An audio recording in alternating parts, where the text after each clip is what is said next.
My father's boot crushed my face into the gravel while my sister filmed it for her Instagram, and my mother watched from the window doing absolutely nothing. Blood filled my mouth as stones cut into my cheek, and the only thought in my head was that I was about to lose everything over $800 in my own paycheck that I had earned to keep my 3-year-old son from being evicted.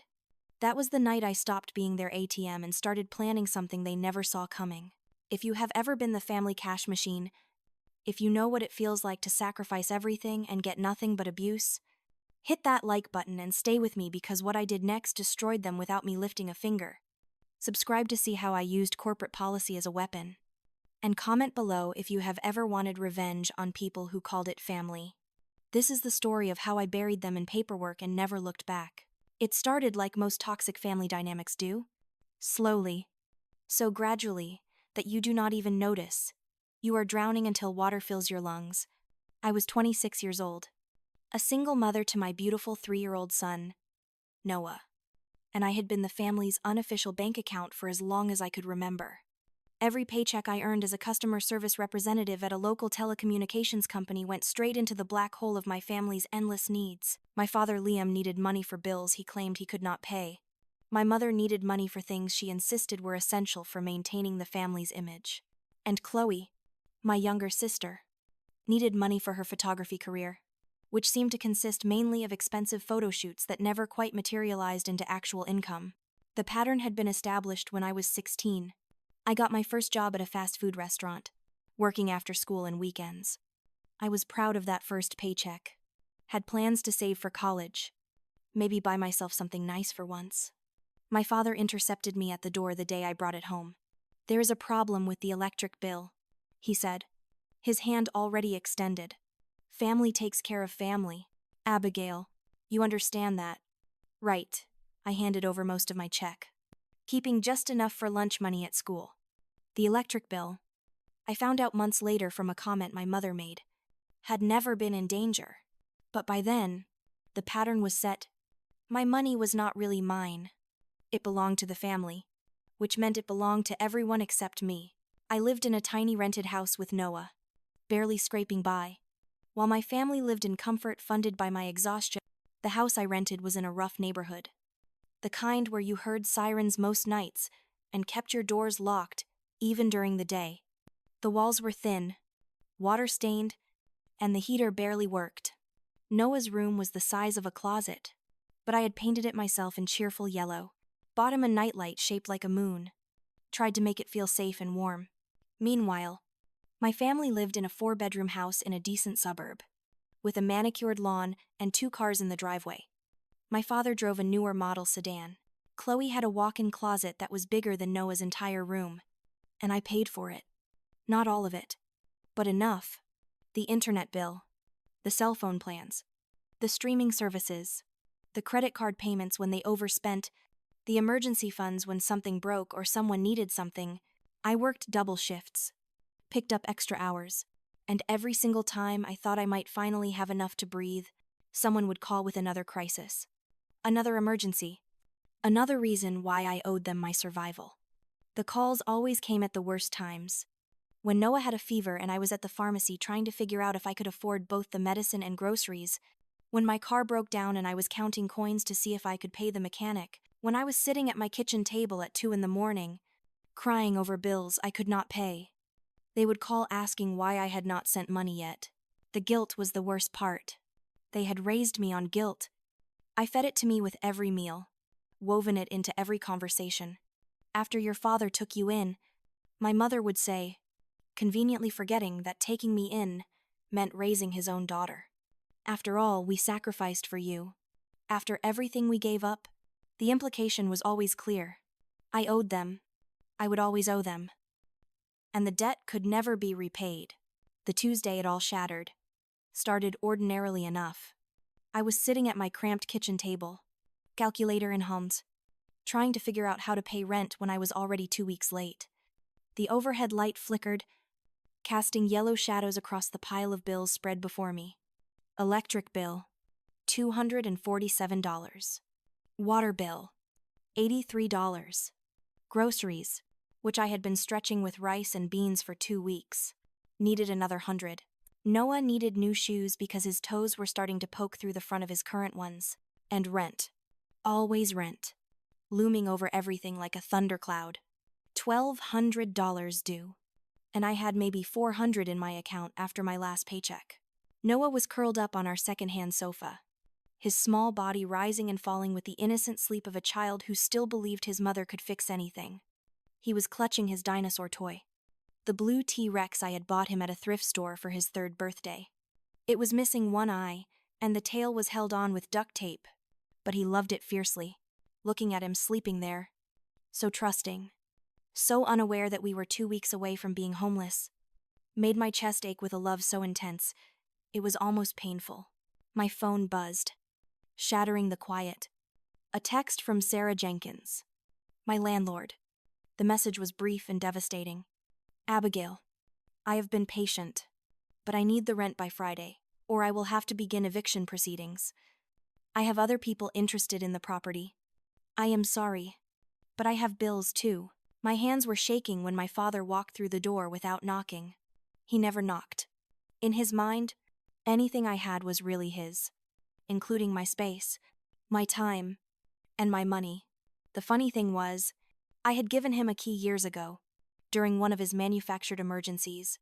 I need to be able to check on you, he had said. What if something happens to Noah and I need to get in? It was framed as concern, but it was really about access, about control, about making sure I could never fully escape. He tossed an envelope on the table, the motion casual, dismissive, like he was throwing away trash. I recognized it immediately. It was my paycheck envelope from work. The one I had asked him to pick up for me because I had been pulling a double shift and could not get to the office before they closed. I had worked 16 hours that day. My feet aching, my back screaming, running on 3 hours of sleep and gas station coffee. That envelope represented pain and exhaustion and time away from my son, and he threw it on my table like it was garbage. I need that, I said, reaching for it with hands that trembled. Dad, I need to pay rent. Sarah is threatening to evict us. I showed him the text message, hoping he would understand the urgency. Noah and I could be on the street by next week. He snatched the envelope back before my fingers could close around it. His smile was not kind. It never was. That smile was the same one he wore when he explained why I was selfish, why I was ungrateful, why I was the problem. It was a smile that made my stomach turn, that made me feel small and stupid and worthless. Rent can wait, he said, his voice dripping with condescension. Chloe needs a new outfit for her photo shoot this weekend. You know how important her career is, more important than your little rent problems. Besides, you always figure it out somehow. Don, not you. You are resourceful. Resourceful. That was his word for desperate. His word for me skipping meals so Noah could eat. His word for me selling my belongings on Facebook Marketplace to cover their emergencies. His word for me crying myself to sleep because I did not know how I was going to survive another month. Little rent problems. He said it like homelessness was a minor inconvenience. Like my son sleeping in a car would be character building. I felt something crack inside me. A small fissure in the dam I had built to hold back years of rage and hurt. That is my money, I said, standing up so fast my chair scraped against the linoleum. I earned that. I worked a 16-hour shift for that. I need it to keep a roof over Noah's head. Your grandson's head. Does that mean anything to you? My father's face changed. The fake pleasantness evaporated, replaced by something cold and cruel. I had seen this transformation before, many times, but it never stopped being terrifying. His eyes went flat, empty of anything resembling love or compassion. You owe this family. Abigail, he said, using my full name like a weapon. He always used my full name when he wanted to hurt me. Everything you have. You have because we raised you. We fed you. We clothed you. We put a roof over your head. Chloe's comfort is more valuable than a dozen of your rental houses. She has potential. She has a future. Stop being dramatic. The words hit me like physical blows. Chloe's comfort mattered more than Noah's safety. Chloe's potential mattered more than my survival. I was not dramatic. I was drowning. But in his eyes, I could see he believed every word. He genuinely thought Chloe's photography hobby, which had produced exactly 0 paid gigs in 2 years, was more important than his grandson having shelter. He turned to leave, stuffing my envelope into his jacket pocket with a proprietary gesture that made my blood boil. That envelope held $863. I knew the exact amount because I had been counting on every cent. It was not enough to cover everything, but it was enough to pay rent and buy Noah those shoes and maybe, just maybe, let me breathe for a few days. I do not remember making the decision to chase him.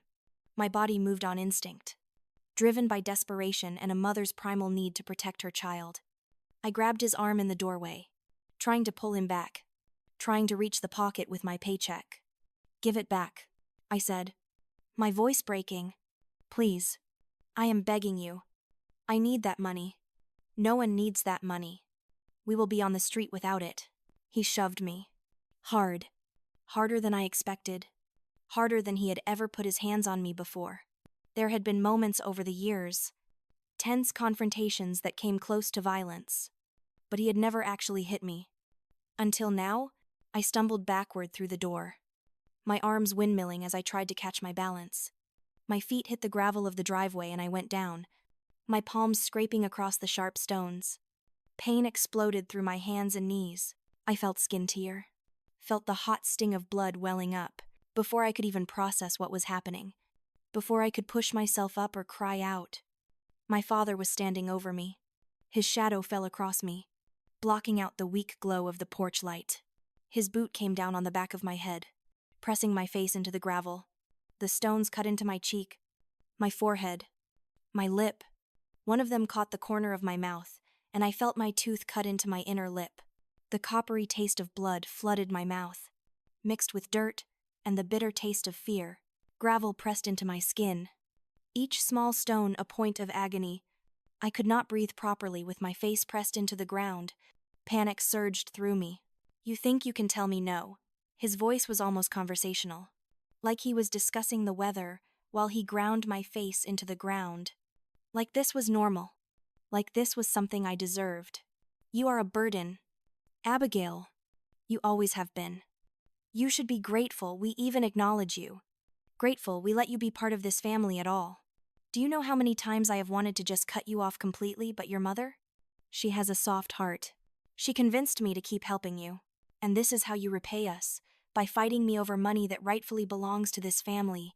Each word was punctuated by pressure from his boot. My ears were ringing. I tried to push up, tried to get leverage, but he was too heavy, too strong, and I was at the worst possible angle. My arms were scratched and bleeding from the gravel, my strength draining away with my blood and my hope. Through the ringing in my ears, through the pain and the fear, I heard the front door open. For a split second, I thought someone was coming to help me. Maybe my mother. Maybe Chloe would see this and realize how wrong it was. Chloe stepped out onto the porch, her phone already in her hand, pointed at me. The light from the screen illuminated her face, and what I saw there was worse than indifference. It was amusement. "Oh wow, this is good content," she said, her voice bright with excitement. "Very dramatic. Abby, very you." She moved closer, adjusting her angle to get a better shot. The sound of her phone's fake shutter clicking was obscene in the quiet of the evening. She was filming. My sister was filming my father assaulting me. And she was smiling. Not just smiling. She was enjoying it. I could see it in her eyes. The same look she got when she was watching drama unfold on reality TV. This was entertainment to her. My pain was entertainment. "Wait, she said, moving around to get another angle. "Dad, hold on. Let me get this from the side. The lighting is better." She was directing this. She was treating my assault like a photo shoot. Behind her, I could see my mother in the kitchen window. She was not shocked. She was not running to help. She was just standing there, arms crossed, watching with mild disapproval like I was a child throwing a tantrum in a grocery store. Our eyes met through the glass, and I saw her shake her head slowly, like I was being unreasonable, like I was the problem here. She raised her voice so I could hear her through the window. "You always were too emotional. Abigail, maybe if you had better priorities, you would not be in this position." Family comes first. You should remember that. This is what happens when you forget your place. My place. My place was apparently face down in the gravel, as being assaulted while my family filmed it for posterity. My place was being the family's cash machine, expected to fund their lifestyle, while I struggled to keep my own child housed. My place was being grateful for abuse. Something broke in me then. Something fundamental and irreparable. It was not my body, though that was certainly damaged.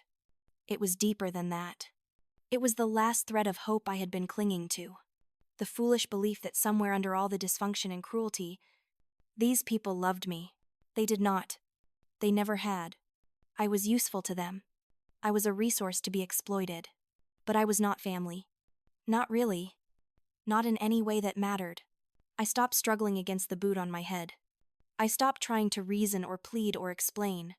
Instead, I went very still, gathering every ounce of strength I had left.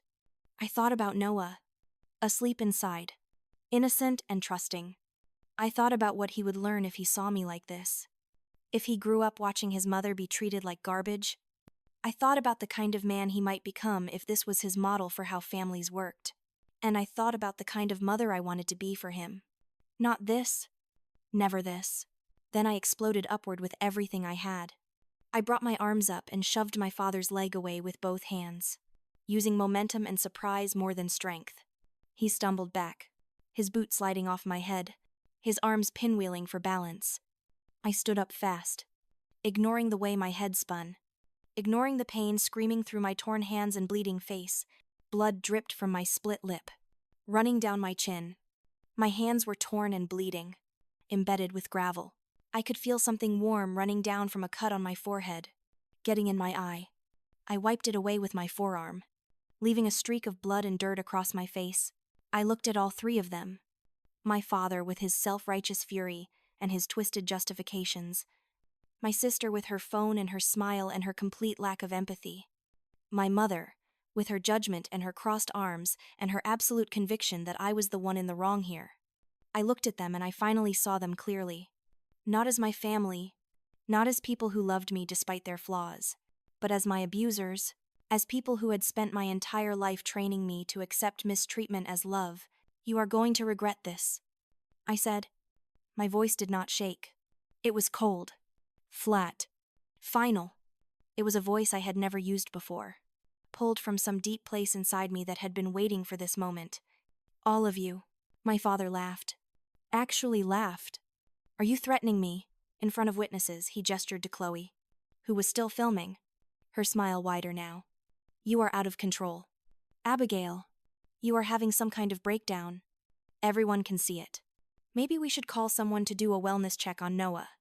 I mean, if you are this unstable, should you really be caring for a child alone? The threat was clear. They would use the system against me. They would call CPS. Would show them the video Chloe was taking. Would paint me as violent and unstable. They would try to take Noah. The thought sent ice through my veins, but it also clarified something. I could not win by fighting them directly. I had to be smarter. I reached into my father's jacket, moving fast before he could react, and yanked out my paycheck. The envelope was crumpled now, stained with my blood from my torn hands. But it was mine. I held it against my chest like a shield. I am not giving you another cent, I said, my voice steady despite the terror coursing through me. Not one more dollar. Not for Chloe's photo shoots. Not for your bills. Not for anything. I need this money to live. I need it so my son has a place to sleep. And if you ever touch me again, if you ever threaten my child again, I will make sure everyone knows exactly what kind of people you are. It was not an empty threat. Chloe's video would work both ways. She had filmed assault. She had filmed evidence. In trying to humiliate me, she had documented a crime. My father's face turned purple with rage, a vein throbbing in his temple. You owe us, he spat, flecks of saliva flying from his mouth. You owe this family everything. We made you. We gave you life. We raised you when we could have just given you away. You were not an easy child. Abigail, you were always difficult, always needy, always demanding. We kept you anyway. We sacrificed for you. And this is how you repay us, with defiance and disrespect. If you want to survive on your own, fine. But do not come crawling back when your bank account runs dry and you have nowhere to go. You will fail without us. You will end up with nothing. And we will not be here to save you. I turned my back on him. On all of them. I walked to where Noah was standing in the doorway. He had woken up, drawn by the shouting. His small face was pale with fear, his eyes huge and wet with unshed tears. He clutched his dinosaur to his chest, so tightly his knuckles were white. I took his hand, and we walked away. I did not cry. I did not look back.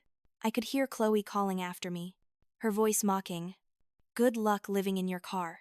Abby, maybe you should have thought about that before you got yourself pregnant." The sound of gravel crunching under our feet was the sound of something ending life. Something that should have ended years ago. I led Noah to my car, buckled him into his booster seat, and drove away. In the rearview mirror, I could see them standing in the driveway, lit by the porch light. My father still looked furious. My mother had come outside now, her face pinched with disapproval. Chloe was still holding up her phone, probably posting the video somewhere already, adding some caption about family drama. That night, Noah and I slept in my car in the parking lot of a 24-hour grocery store. I had packed what we could carry in 10 minutes, stuffing clothes and toys and Noah's favorite blanket into garbage bags and throwing them in the trunk. My hands throbbed as I drove, blood seeping through the paper towels I had wrapped around them. My face ached, swelling already from the gravel. But my mind was clear, clearer than it had been in years. Noah curled up in the back seat with his favorite blanket, his dinosaur toy clutched to his chest. He looked up at me with those big, trusting eyes. "Are we going on an adventure, Mama?" he asked, his voice small and scared, but trying to be brave for me. "Yes, baby," I said, forcing a smile despite my split lip. "We are going on an adventure. We are going to find somewhere better. Somewhere safe." He fell asleep quickly, the way children do, trusting that his mother would keep him safe, even when the world was falling apart. I envied him that ability to just surrender to sleep, to trust so completely. I could not sleep. I sat in the driver's seat, watching the fluorescent lights of the store flicker through the windshield, feeling the ache in my face and hands where the gravel had cut me. My lip was swollen, throbbing with every heartbeat. My head pounded from where his boot had pressed down. Every time I closed my eyes, I could feel my father's boot pressing down, grinding my face into the stones. I could hear Chloe's laugh. I see my mother's crossed arms. But underneath the pain and the fear, there was something else. Something harder. Something that tasted like determination and rage in equal measure. I looked at Noah's sleeping face in the rearview mirror. So innocent. So trusting. His mouth was slightly open, his breathing deep, and even, in the dim light, I could see the faint smattering of freckles across his nose. Just like mine. A looked like me. Everyone said so. He had my eyes, my stubborn chin, my wild hair. He was mine, completely mine, and I had failed him. I had let him grow up in the shadow of my toxic family. I had let him see me treated like garbage, had modeled acceptance of abuse. No more, never again. I made a promise then, whispered into the darkness of that car, while my son slept peacefully in the back seat. "I will make this right," I said. "I will give you the life you deserve. I will be the mother you need. I will be strong enough for both of us. I promise, baby. I promise." The next morning, with my face bruised and swollen, I called Maria, my best friend since high school, the only person I had left who I could truly trust. Maria was the friend I had pulled away from over the years, gradually isolating myself because my family disapproved of her. "She is a bad influence," my mother had said. "She puts ideas in your head, makes you think you are better than you are." Maria had tried to warn me about my family, had tried to tell me what she saw, but I had not been ready to hear it. I had chosen them over her, time and time again, until eventually she stopped reaching out so often. I had not called her in 6 months, too ashamed to admit how bad things had gotten. My voice cracked when she answered, when I told her everything. I expected judgment. I expected her to say, "I told you so." Instead, she just said, Give me your location. I am coming right now. 20 minutes later, she pulled into the parking lot in her beat-up Honda, her face tight with anger and concern. She took one look at my injuries and her eyes filled with tears. "Oh, Abby," she whispered. Then she got to work. Practical and efficient. She loaded our pathetic collection of garbage bags into her trunk, transferred Noah's booster seat to her car, and drove us to her small apartment across town. "You are staying with me," she said.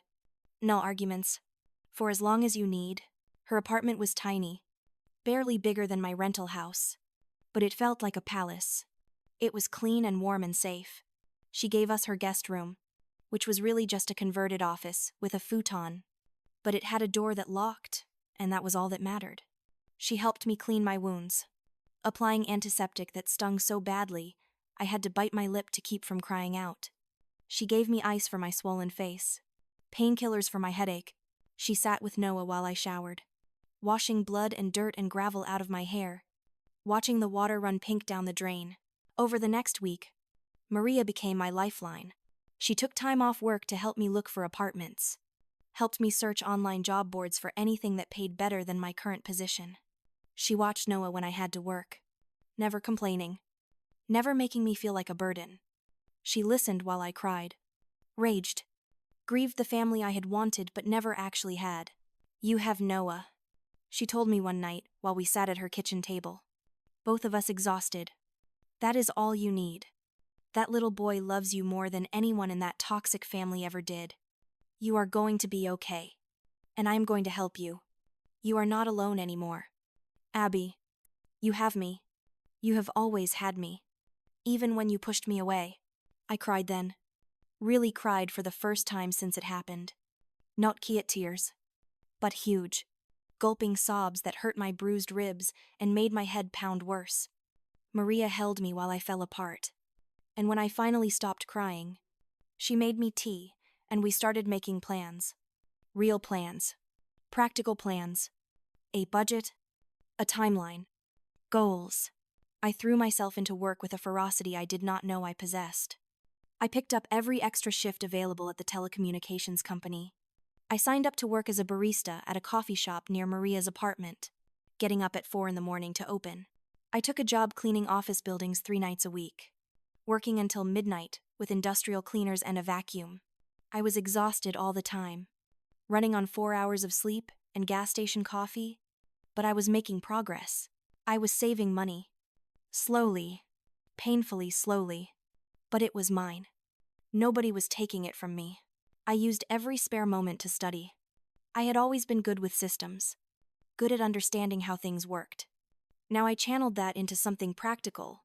I enrolled in an online course about payment systems, account management, legal procedures, and corporate policies. I learned everything I could about how systems worked, how to navigate bureaucracy, how to protect yourself with paperwork and procedures. I studied verification processes, service restrictions, account holds, security deposits, contract terms, escalation policies. I learned about identity verification requirements, fraud prevention measures, risk assessment protocols. I learned the language of corporate power, and I learned how to use it as a weapon. My family did not leave me alone. They could not. They had lost their cash cow and they were furious about it. My phone exploded with messages from the moment I left. At first, they were angry. My father sent texts full of vitriol and threats. "You are making a huge mistake. You will come crawling back. You are nothing without this family." Then my mother started in with the guilt trips. Long, rambling texts about family obligations and how I was being selfish. How I was tearing the family apart. How I was failing as a daughter. Chloe sent pictures of herself at expensive restaurants and shopping trips, always, with a caption about how they were doing just fine without me, implying that I was the one who was suffering. Not them, but then the tone started to change. The bills were coming due. Apparently, my father had been relying on my money more than I had realized. The texts became more desperate. "We need help with the electric bill. Can you just send $200 just this once?" Then it was the internet bill, the car payment, the credit card minimum. Each request was framed as an emergency. as a one-time thing, as something I owed them. When I did not respond, the messages got nastier. You are a terrible daughter. You are selfish. You are cruel. You are going to hell for abandoning your family. I saved everything. Every text. Every voicemail. Every email. I took screenshots. I recorded phone calls using an app. Maria helped me download. I created a folder on my laptop, organized by date and type of contact. I documented every threat, every demand, every manipulation attempt. I photographed the luxury items they claimed they could not afford, while simultaneously demanding I pay their bills. I found Chloe's social media, screenshots of her bragging about expensive purchases, designer bags, restaurant meals that cost more than my weekly grocery budget. I built a case, not for court, but for myself, to remind me why I could never go back, to prove to myself that I was not crazy, that this was real abuse, that I had the right to protect myself. 3 months after that night on the gravel, I got my break. I was working a late shift at the telecommunications company, helping a coworker named Janet with a complicated billing dispute. A customer had been overcharged for months, and the regular system would not let us correct it. Janet was frustrated, ready to give up and just tell the customer there was nothing we could do, but I dug into it, pulled up policy documents, found the right codes, and figured out a workaround that got the customer refunded and the account corrected. My supervisor, Mr. Henderson, a quiet man in his 50s who rarely spoke to anyone, stopped by my desk. He had been watching from his office. He watched me work for a few minutes, his expression unreadable. Then he cleared his throat. Abigail, he said, you have a sharp eye for detail. You catch things other people miss. You do not give up when something is complicated. We are moving you to the special accounts department. It is not glamorous, but it comes with certain privileges. Access privileges. I raised too. Not much, but something. I looked up at him, and I understood what he was not saying. The special accounts department handled high-risk accounts, fraud cases, verification disputes. It required security clearance. It required access to account management tools that regular customer service representatives never saw. It meant power, the kind that came from knowing how systems worked and having the authority to use that knowledge. It meant I would see accounts, all kinds of accounts, including, potentially, accounts held by my family members. When do I start? I asked. Monday, he said. And Abigail, whatever is going on in your personal life that put those bruises on your face a few months ago, I hope you are handling it.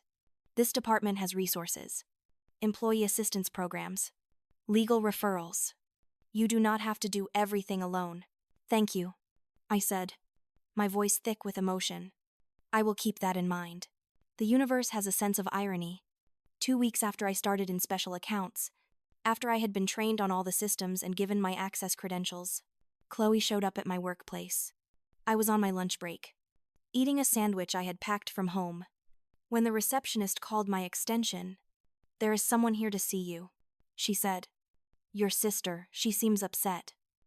My stomach dropped. I had been waiting for this, dreading it. I went down to the lobby, and there was Chloe, dressed like she was going to a photo shoot. Makeup, perfect. Designer bag on her shoulder. Her hair was professionally styled. Her nails, freshly manicured. She looked like she had just stepped out of an Instagram post. When she saw me, her face crumpled into theatrical tears. She made a scene in the lobby, crying dramatically, begging me to help with some family emergency. People were staring. The security guard looked uncomfortable. My coworkers from the first floor were watching through the glass doors. Abby, please, she sobbed, loud enough for everyone to hear. I know we have had our differences, but we are family. Family is supposed to help each other. Dad needs money for a deposit on a new rental house. The landlord is kicking us out. We are in trouble. You know we need to maintain appearances. What will people think if we end up on the street? I looked at her. Really looked at her. Her designer bag was new.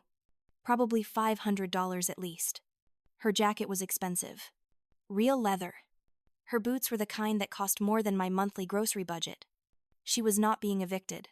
This was theater. This was manipulation. She was performing for an audience, trying to make me look like the bad guy in front of my coworkers and employer. I was washing dishes in the break room when she found me. The water ran over my hands, hot and soothing, washing away the coffee stains and the stress of the morning. I did not look up when she walked in, just kept washing, methodical and calm. I had learned over the past few months that the best way to deal with manipulation was to not engage, to refuse to play the game. "Abby," she said, her voice dropping the theatrical sob, becoming colder. "Did you hear me? We need money. Dad sent me here because he knew you would not answer his calls. You cannot ignore us forever. I need that," I said, reaching for it with hands that trembled. "Dad, I need to pay rent. Sarah is threatening to evict us." I showed him the text message, hoping he would understand the urgency. Noah and I could be on the street by next week. I turned off the water, dried my hands methodically on a paper towel. I turned to face her, my expression calm. "No," I said. She blinked, her perfectly lined eyes widening in shock. "What?" "No," I repeated. "I am not giving you money. I am not helping you maintain your lifestyle. I am done." Her face transformed instantly. The fake tears disappeared, replaced by cold fury. Her mouth twisted into something ugly. "You will regret this," she hissed, stepping closer, invading my space. She glanced around to make sure no one else was in the break room. "You always regret it when you try to stand up to us. You think you are so strong now. You are nothing. You were nothing before we helped you. And you will be nothing again. Dad was right about you. You are worthless." I handed her a paper towel, my expression unchanged. "You have something on your face," I said calmly. "Mascara. You should fix it before you leave." Then I stepped around her and walked out of the break room. My hands were shaking. My heart was pounding. But I had done it. I had said no to her face, and I had not backed down. She left in a storm of expensive perfume and impotent rage, slamming the door hard enough to rattle the windows. I went back to my desk, feeling lighter than I had in years. Janet, my coworker, gave me a thumbs up. "That was intense," she said. "Family. Ex-family." I corrected. Ex-family. The real test came on a Tuesday afternoon in December. Noah had a fever, a bad one that had spiked to 102 overnight. I had stayed up with him, giving him children's Tylenol, putting cool washcloths on his forehead, worrying myself sick. By morning he was better, fever down to 99, but I was exhausted and anxious. I was supposed to have an important meeting with Mr. Henderson about a promotion, a chance to move up to senior account specialist, which came with a significant raise. My phone buzzed during my lunch break. A text from my father. "We need the rent money. Transfer it now. Chloe's photo shoot got postponed again, and we need to cover costs. The venue charged us a cancellation fee, $2,000. You know how this works? Family helps family. $2,000. The audacity took my breath away. He was not even asking anymore. He was demanding, and he clearly had no idea what my financial situation actually was. I made decent money now, better than before, but $2,000 was still a huge amount. That was more than my rent. That was groceries for 2 months. That was Noah's daycare costs. I stared at the message for a long moment. Then I typed back, me finger steady. "I will not be sending anything. I am building a life I can sustain without constantly bailing out yours." My phone rang immediately. My father's voice was venomous when I answered. "You cannot do this to us," he snarled. "One phone call from me and everything you have built will disappear. I can destroy you. Abigail, I can call your employer. I can call CPS. I can make your life a living hell. Do you understand me? You owe us. You will always owe us." I had been waiting for this.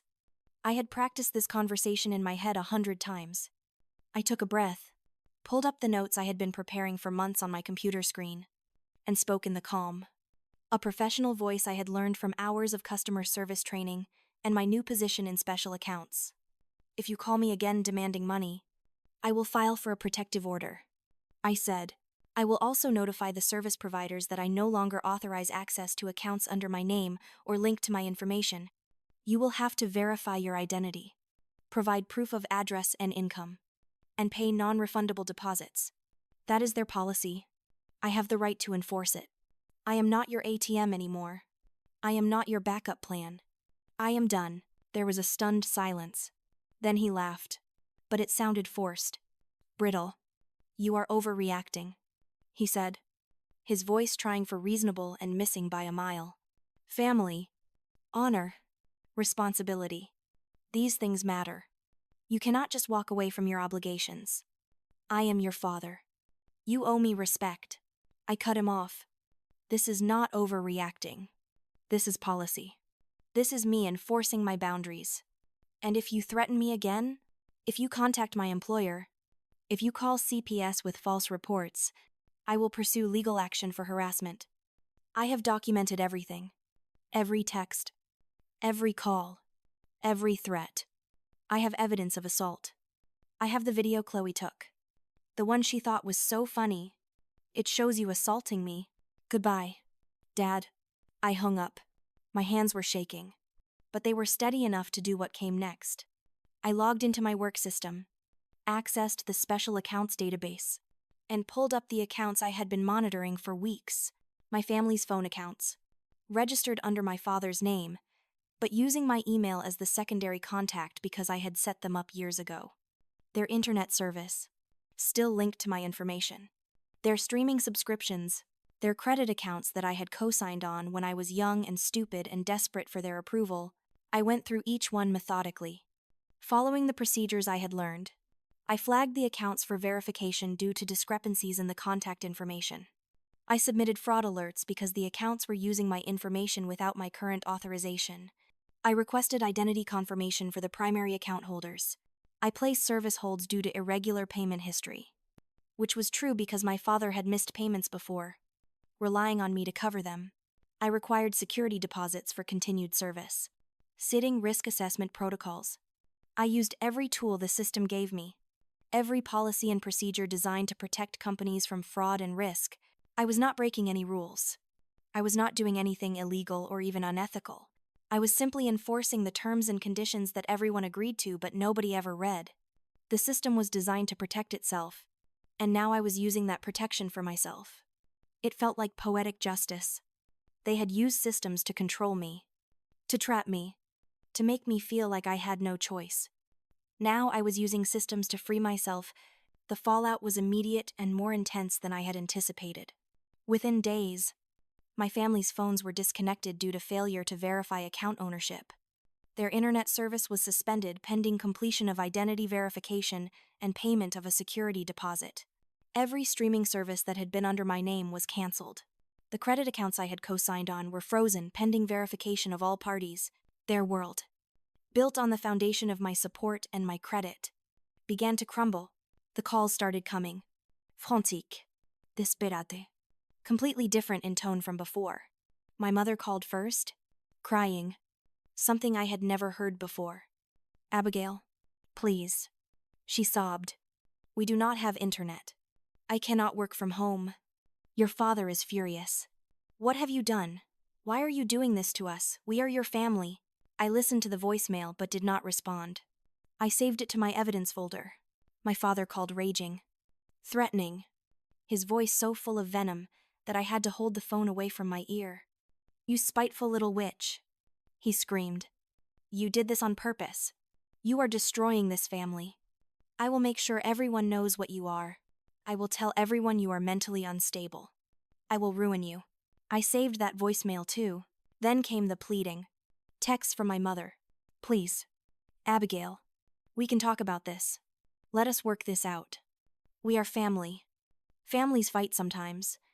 But we can fix this. Just restore the services. Just help us get back on our feet. We will be better. We promise.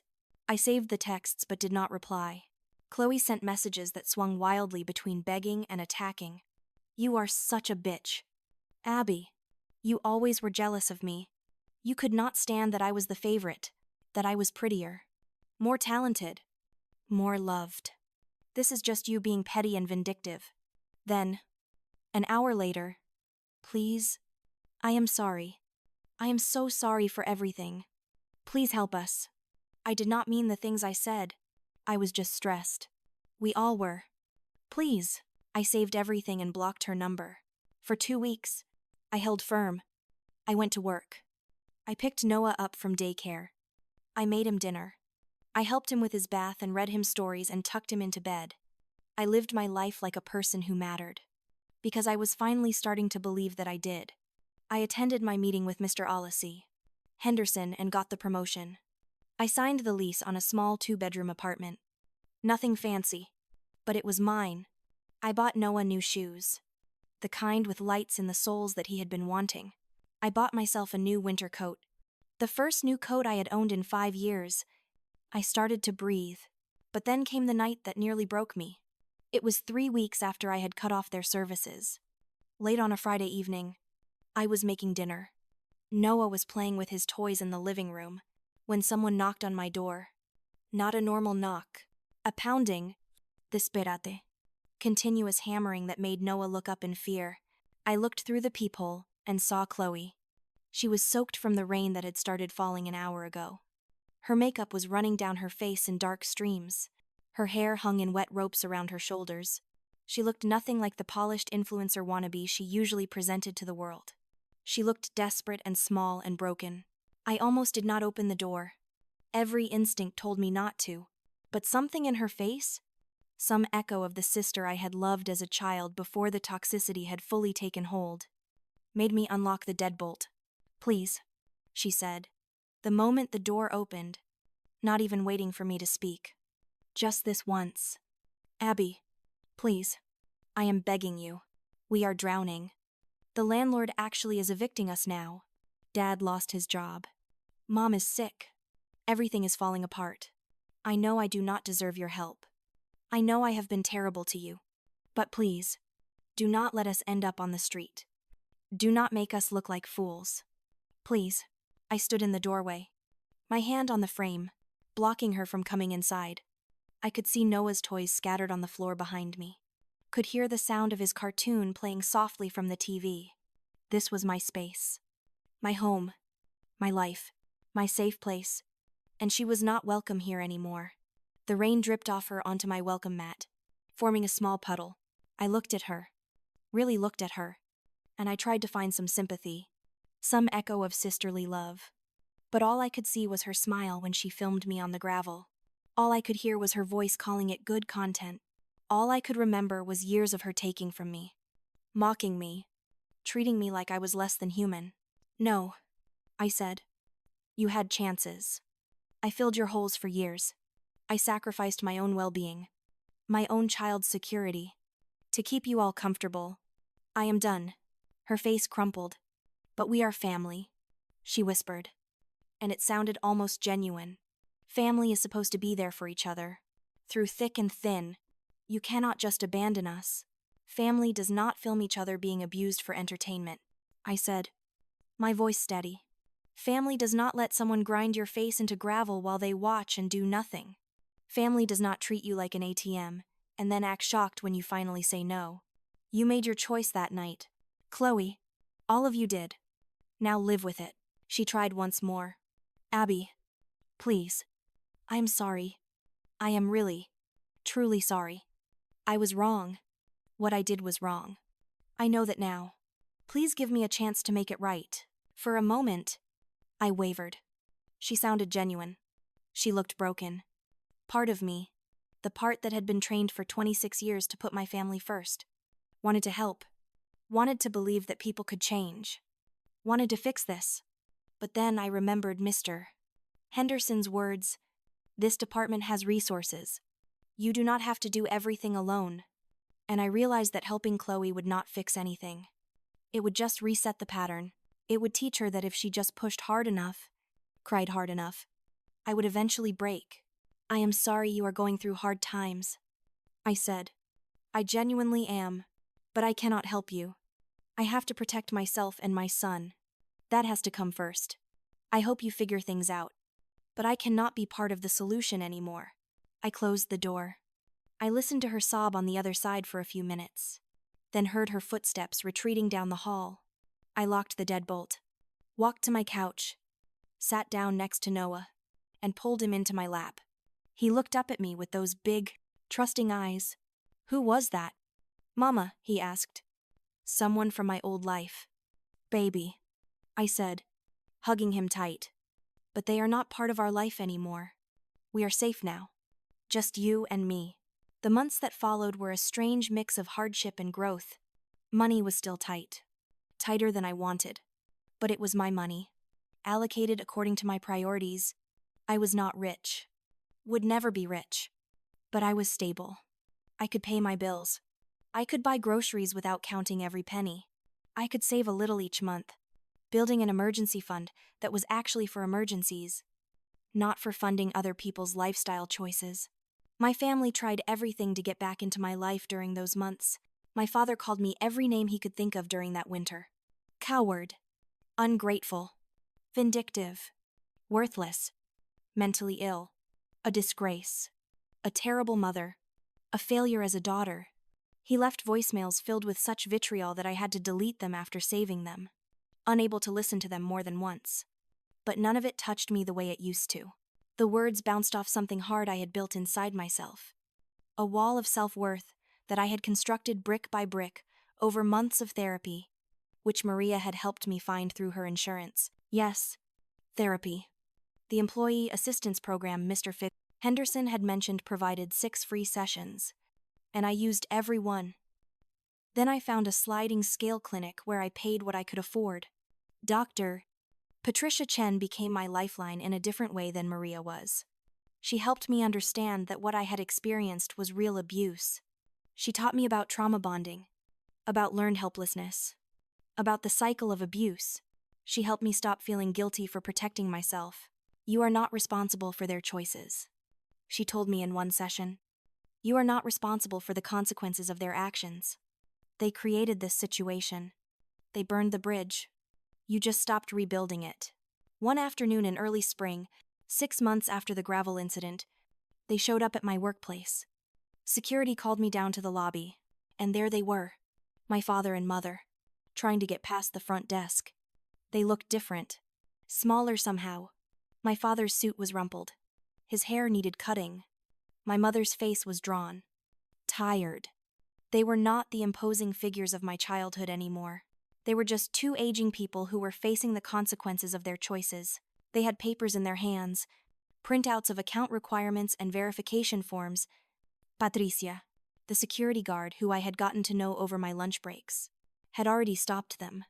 "These folks say they need to talk to you about accounts," she said, her voice carefully neutral. "I told them they need to go through proper channels." I looked at them through the glass doors. They looked smaller somehow, diminished. My father's face was red with frustration and embarrassment. My mother looked lost, confused by the bureaucracy she had never had to navigate before. They were drowning in paperwork, in requirements, in the systems I had learned to use as armor and weapon. I felt nothing, no satisfaction, no pity, nothing but a distant sense of finality. They will need to verify their identity and set up their own accounts. I told Patricia, "We have policies for that. The customer service number is on our website. I cannot help them personally due to conflict of interest. Direct them to our main customer service line." I went back upstairs and returned to work. I did not watch them leave. Janet asked me if I was okay. I told her I was better than okay. And I meant it. 2 weeks later, Chloe came by my apartment one last time. This time there was no rain. No drama. No tears.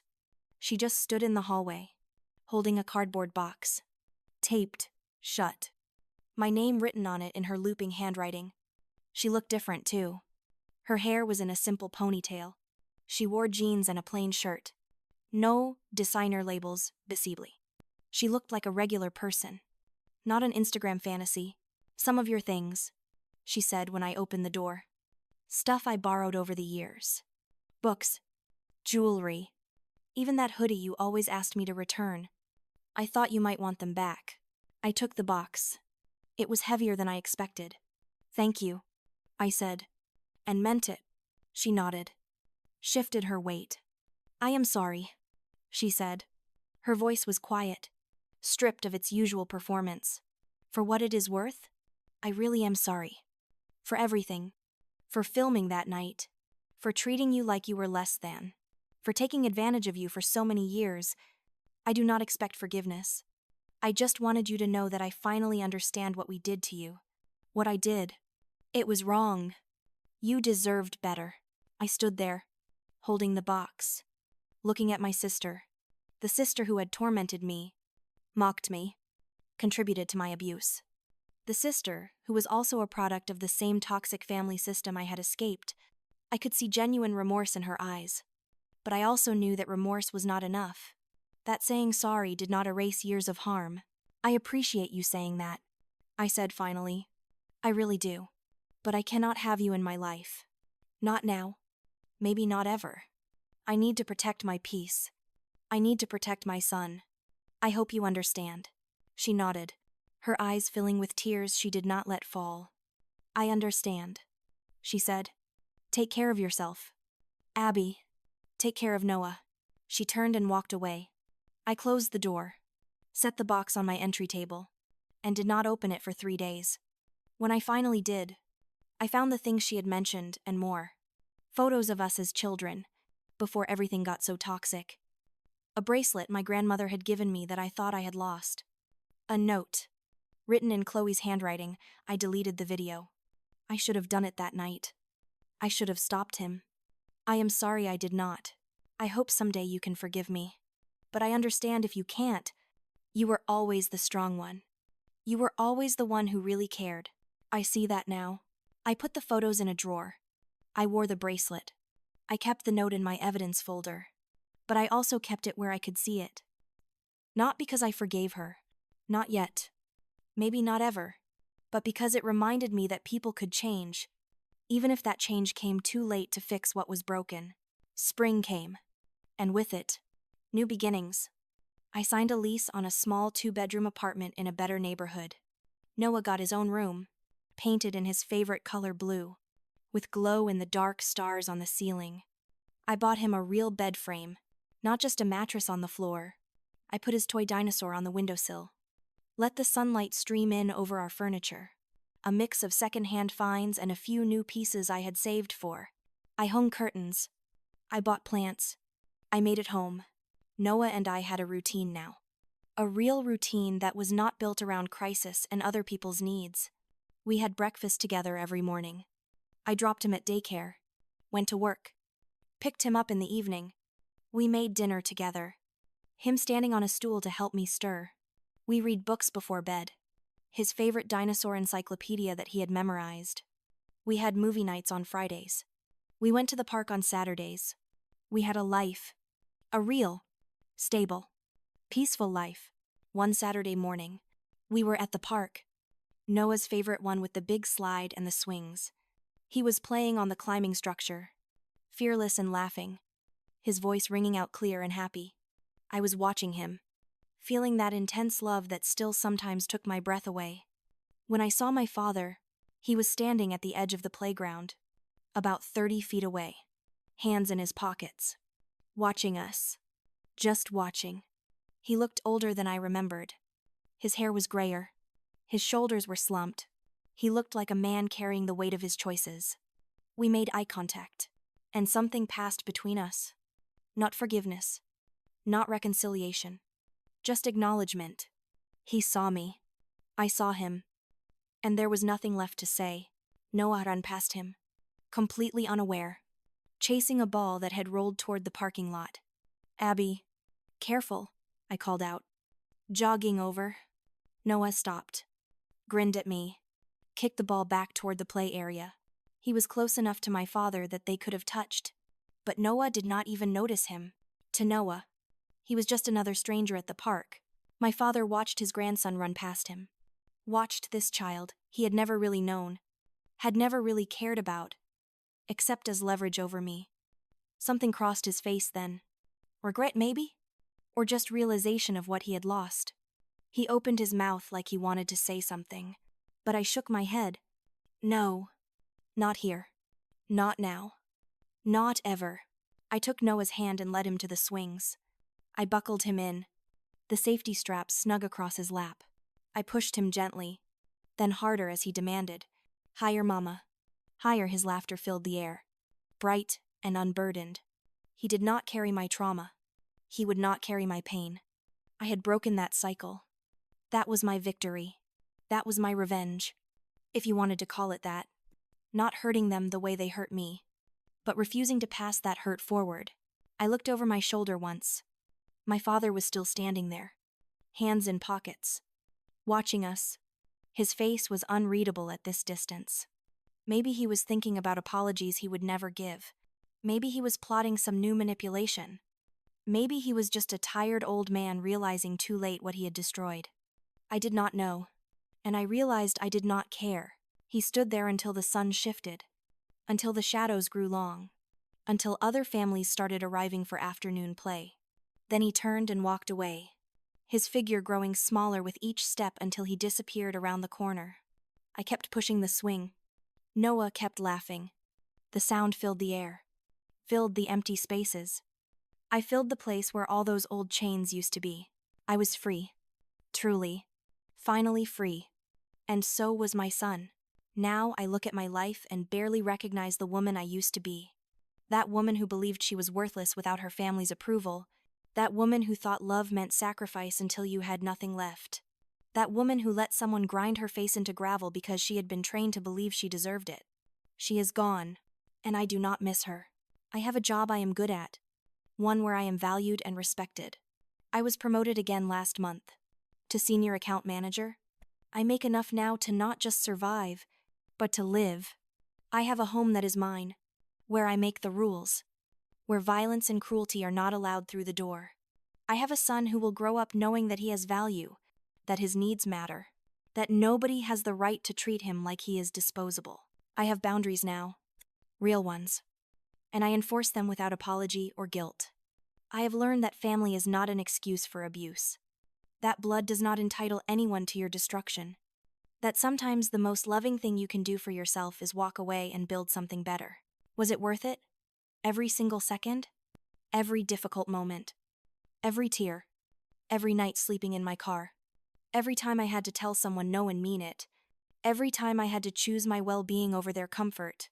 Would I do it again? In a heartbeat. Because this life, this small, quiet, peaceful life where I matter and my son is safe and nobody can make me feel worthless. This is everything. This is the life I fought for. This is the life I earned. And nobody can take it from me. Here's what I learned. You do not owe anyone your destruction. Not your parents. Not your siblings. Not anyone who shares your blood or your history. Your life belongs to you. Your money belongs to you. Your time. Your energy. Your peace of mind. Your very survival. They all belong to you. And anyone who tells you otherwise, anyone who demands you set yourself on fire to keep them warm, they are not family. They are not love. They are just people who benefit from your pain. And you have every right to stop the pain. So let me ask you something. Have you ever felt like you were drowning trying to keep someone else afloat? Have you ever sacrificed so much that you forgot who you were without the sacrifice? Have you ever been made to feel like asking for basic respect was selfish? Have you ever been punished for having boundaries? If any of this resonated with you, I want you to know you are not alone. You are not crazy. You are not the problem. And you have the power to change your story, just like I changed mine. If this story spoke to you, hit that like button. Subscribe if you want to hear more stories about people who chose themselves and survived. And comment below. Tell me your story. Tell me what boundary you wish you could set. Tell me what kept you here until the end. Let us build a community of people who understand that choosing yourself is not selfish. It is survival. And you deserve to survive. You deserve to thrive. You deserve to be free.